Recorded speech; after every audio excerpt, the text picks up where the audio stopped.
Assalamualaikum warahmatullahi wabarakatuh. Bapak dan Ibu yang saya hormati, pada kesempatan siang hari ini saya ingin berbagi tentang karakteristik pembelajaran diferensiasi. Yang pertama, ini bahwa sekolah itu harus mengundang murid untuk belajar.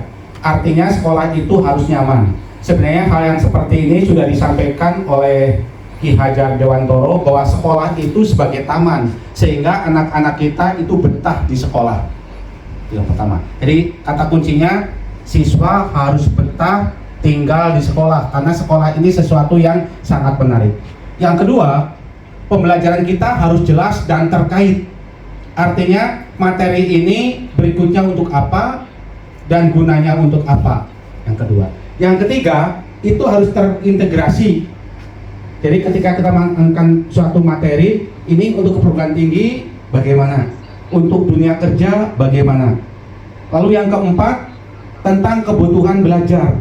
Jadi kita menyampaikan sesuatu, memang anak itu perlu mendapatkan suatu ilmu dari apa yang kita ajarkan. Yang terakhir itu murid merasa nyaman dan aman saat mengikuti proses pembelajaran. Jadi tidak ada tekanan, siswa itu happy, tidak ada pembulian dari teman-temannya. Pokoknya kita usahakan bahwa selama pembelajaran itu benar-benar nyaman. Dan yang terakhir, yang keenam, itu efektif. Lalu strateginya bagaimana? Ya, yaitu mengacu pada apa yang dipelajari, materi pelajaran yang disajikan.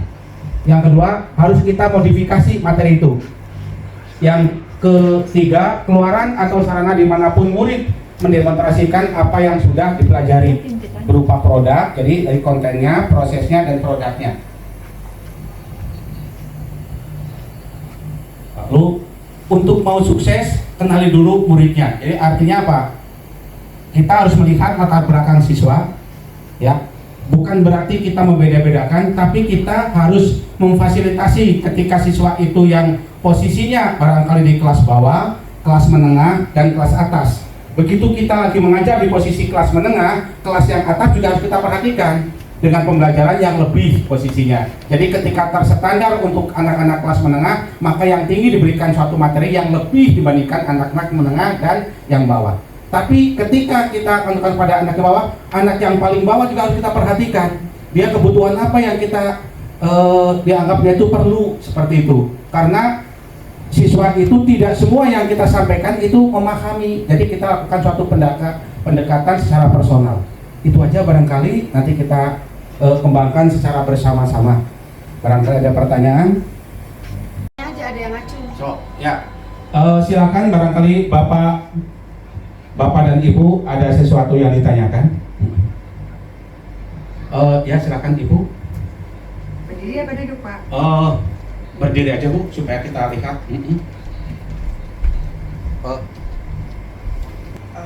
Kesetaraan antara siswa yang tadi ada yang rendah, menengah, dan tinggi gitu ya. Bagaimana kalau yang rendah itu tidak bisa mengikuti ke yang menengah? Cara yang terbaiknya bagaimana, Pak? Ya. Solusinya. Ya, terima kasih. Karena kalau dengan teman-temannya itu mungkin bahasanya lebih fair dan dia juga akan lebih merasa nyaman dengan teman-temannya itu.